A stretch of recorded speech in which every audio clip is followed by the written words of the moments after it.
Hello everyone, my name is Susan Alhamid. I'm as a moderator and mechanical. Today, I will present our project. Title is PBLRE-OX6 SIPETA Sistem Pemantauan Tanah Pertanian. Okay, this is our project manager, Mr. Rian Satria Wijaya, STRT, MTRT. Next, I will tell you about our member team. Husin Alhamid as a leader, Togi Roberto Situmorang as a mechanical, Wilga Gumular as a mechanical, Said Waifuk Noval, Tadisha Rosida, Muhammad Fazlur, Jelita Erika as a electrical, Gusti Hakim, Cesi Alia, Faris Ahmad, Fans Benaya as a program. Next, I will tell about what is SIPETA. SIPETA is an integrated IoT-based smart farming system designed to monitor real-time soil quality in Kampung Tembesi, Sidomulyo. The device tracks critically parameters, specifically soil acidity, pH, moisture, and temperature, to assist farmer in the data-driven decision-making. Enhanced with AI-powered analysis, SIPETA helps maintain optimal soil condition. The target is pH 6.5 until 7, thereby increase agricultural productivity and supporting local food security. Next, this is our project scope. Our problem statement is the lack of the real-time monitoring for soil microclimate, specifically pH and moisture, creates data uncertainty. This gap between actual field condition and farmers' intuition leads to inefficient management decision. Next, proposed solution. The proposed technical solution is the integration of the SIPETA embedded system with the following specification. The first one is data acquisition unit, use integrated sensor for real-time tracking of soil moisture, pH, and temperature. Processing unit, we use ASP32 microcontroller acting as a edge node to process analog signal and transmit data via Blink or MQTT. Next, user interface, a mobile dashboard visualizing live data trends and AI-driven plans, disease diagnosis, and power management, engineer for continuous 24/7 operation to ensure complete time series data logging. Next. This is the project timeline. We start project time. Okay, this is the project timeline. We start project timeline from May to December, and we start from the preparation stage to implementation stage and evaluation stage. Okay, next.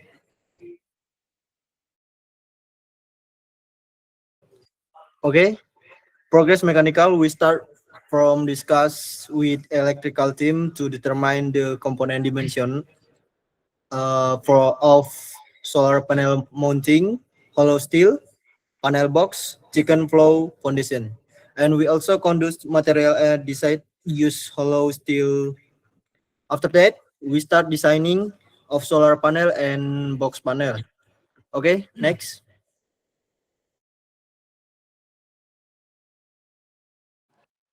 Okay.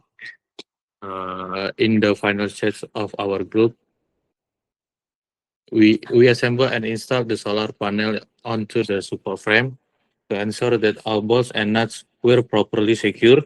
Afterwards, we mounted the panel box onto the pole. We then completed the finishing process by standing off welding marks and excess paint to help prevent corrosion from outdoor weather conditions.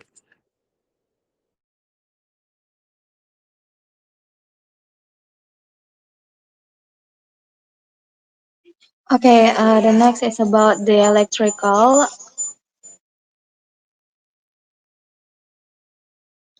The first component is the soil moisture sensor. The soil moisture sensor is used to measure soil moisture levels. It works by reading soil conductivity, which is affected by water content.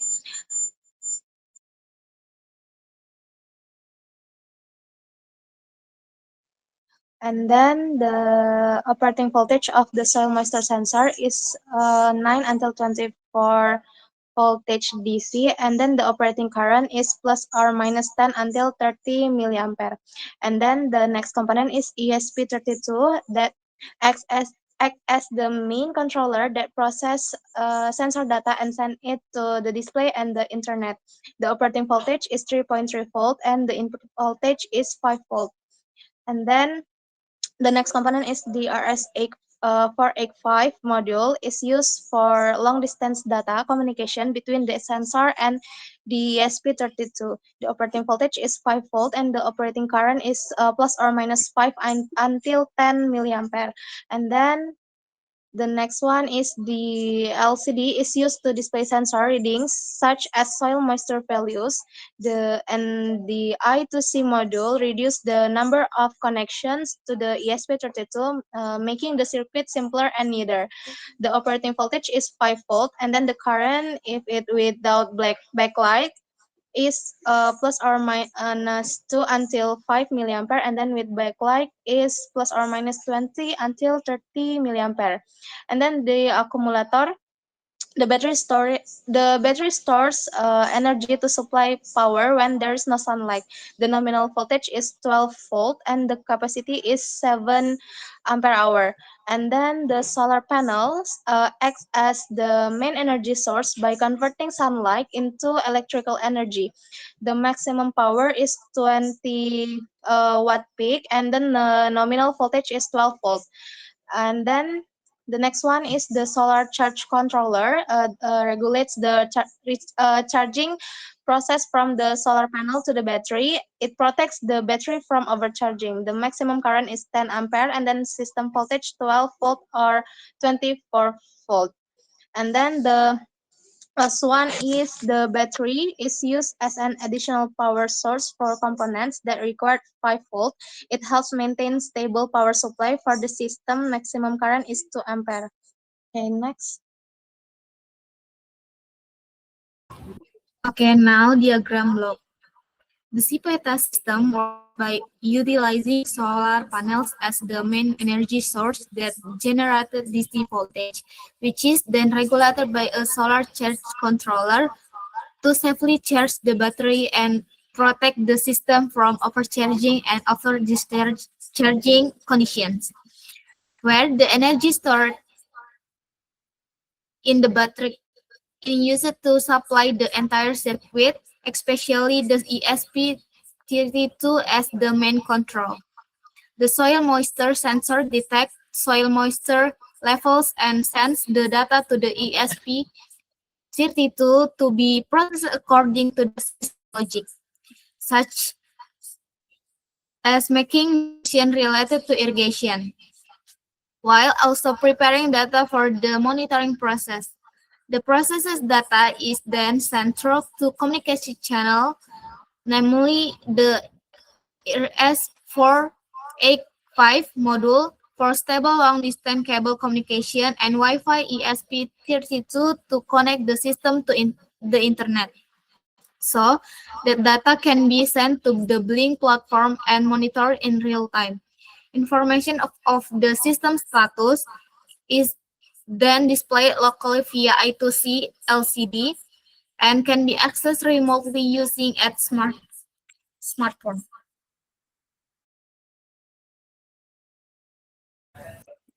Okay. In this slide, show the schematic design of our system. The ESP32 is used as the main controller. For the display module, communication is done using I2C, where GPIO21 is connected as SDA and GPIO22 as SGA. Several GPIO pins on the ESP32 are configured as digital output and connect to the driver IC to control the display segment. The input button or keypad are connected to ESP32 GPIO pins configured as digital inputs, allowing user interaction with the system. The ESP32 is powered through the 3.3 volt pin and ground, which are connected to the main power supply. With this pin configuration, the ESP32 can properly read inputs, process data, and control the output device.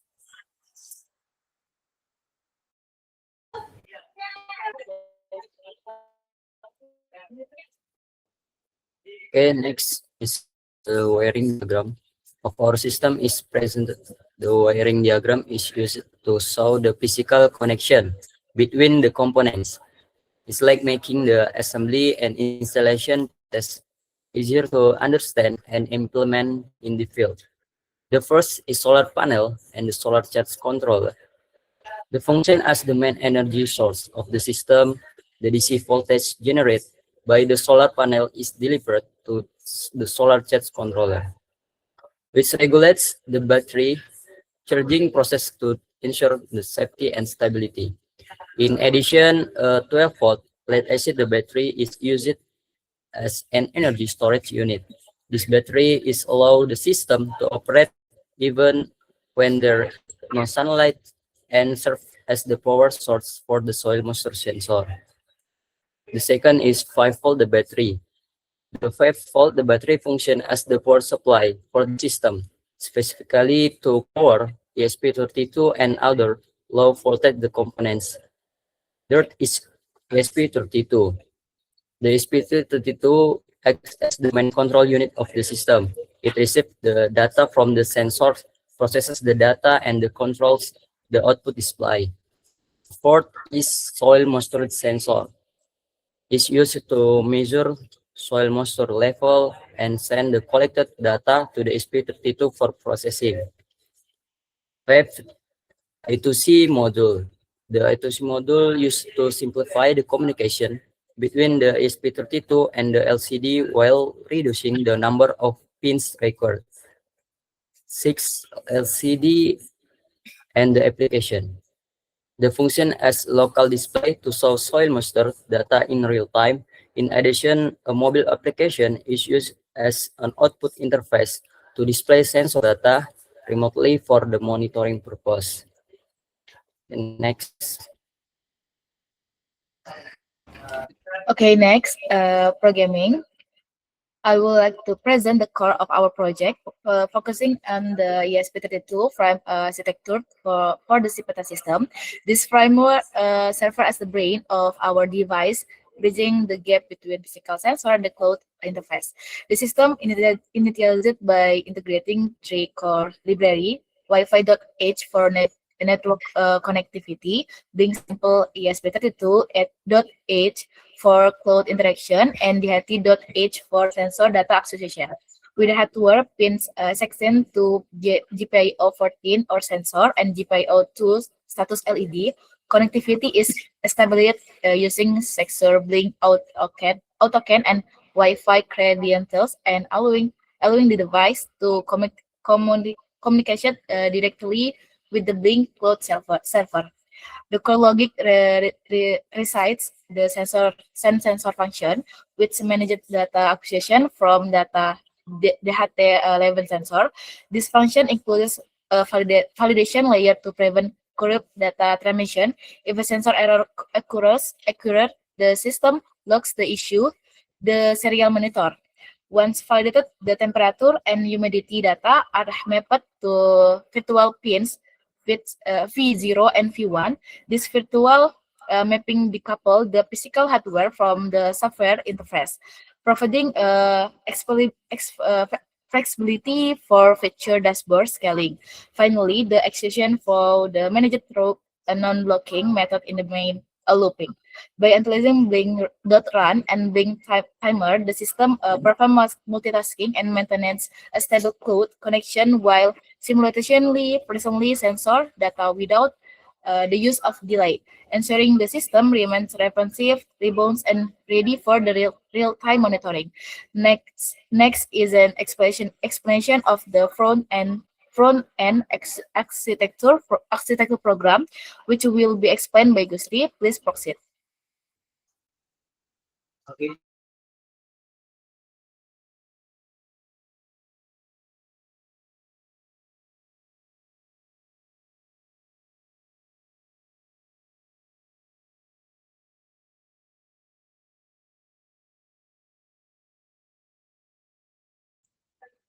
Okay. Thank you, Cheisha, for the time and opportunity. I'll be explaining to you about front-end architecture. So, my role in completing this project resulted in several technical breakthroughs. First is the UI or UX design. I wrote over 1,996 lines of codes that built an interface specifically for lower-end devices, ensuring that farmers in Kapung Besi Sidomuyo can use the apps without any issues whatsoever. Second is I use IoT integrations. I engineered the app to integrate both Blink and MQTT protocols perfectly, providing farmers with easy to understand charts and real-time data actions. Third is the hybrid AI. I built a dual engine system using TensorFlow Lite for offline detections and Google Gemini for online detail analysis. Last but not least, computer vision. I implemented OpenCV.js to compress images directly on the phones, so the system works faster even when the internet signal is weak, especially in rural areas, especially that is Kampung Tembesi Sidomuyo. The next part will be explained by Franz. The time is yours.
Demonstration. On this slide is a demonstration video that we made, as you can see.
Okay, the next slide.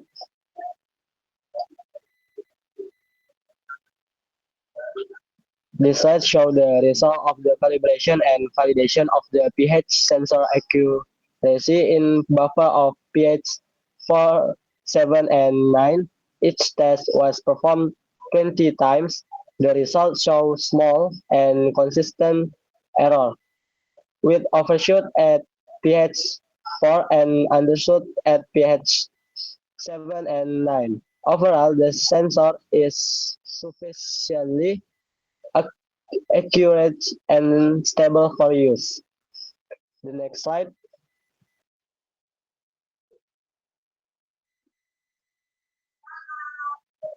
To ensure the reliability of our monitoring data, we conducted a rigorous calibration process using standard laboratory buffer solution at pH 4.01, 6.86, and 9.18. The resulting linear regression analysis show a near perfect correlation with an R square value of 99.99% and a remarkably low standard error of 0.022. To achieve laboratory low standard percent in the field, we integrated the regression equation y equals 0.4657 plus 0.9278x directly into the ESP32 firmware as a real-time error compensation algorithm. The next slide will be explained by Mr. Gusti.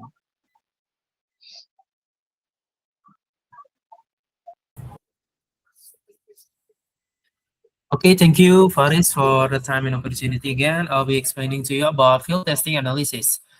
As you can see here, we actually use other statistical approach on our project.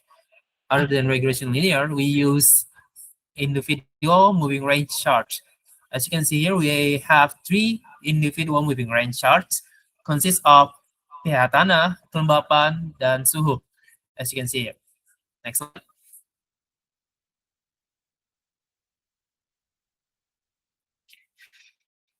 So this is the in-depth analysis. Okay, sorry.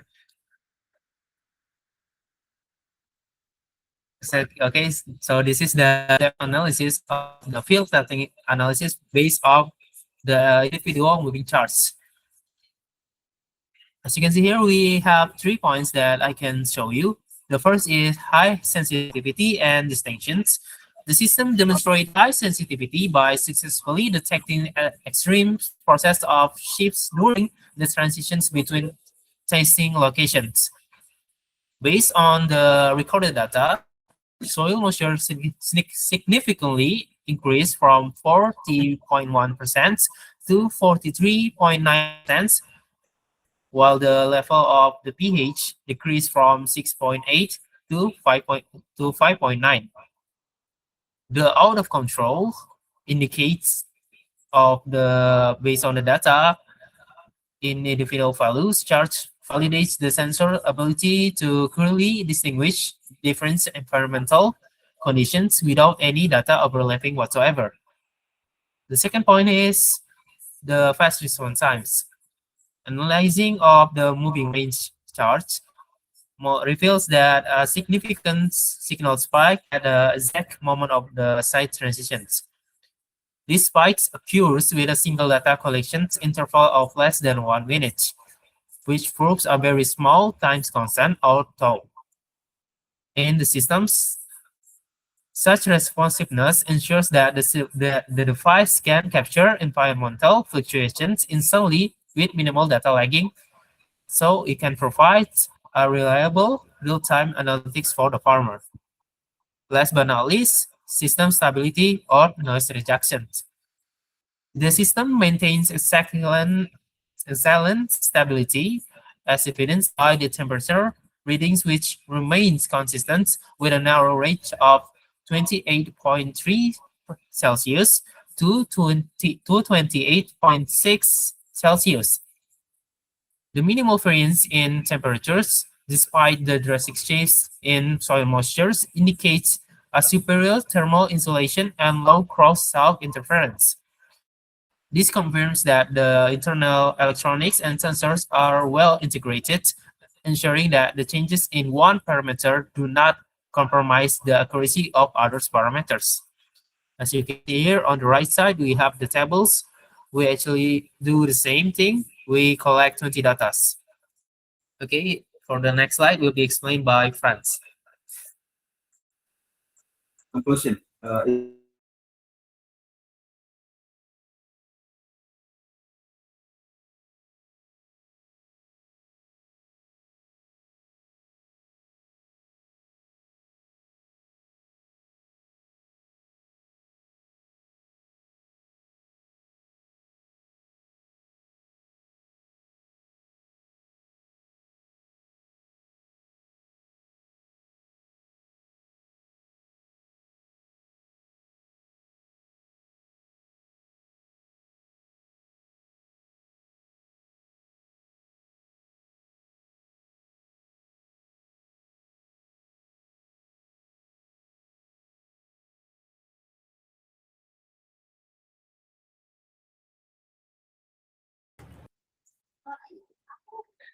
Thank you for your attention. I think that's all for our presentation, and goodbye.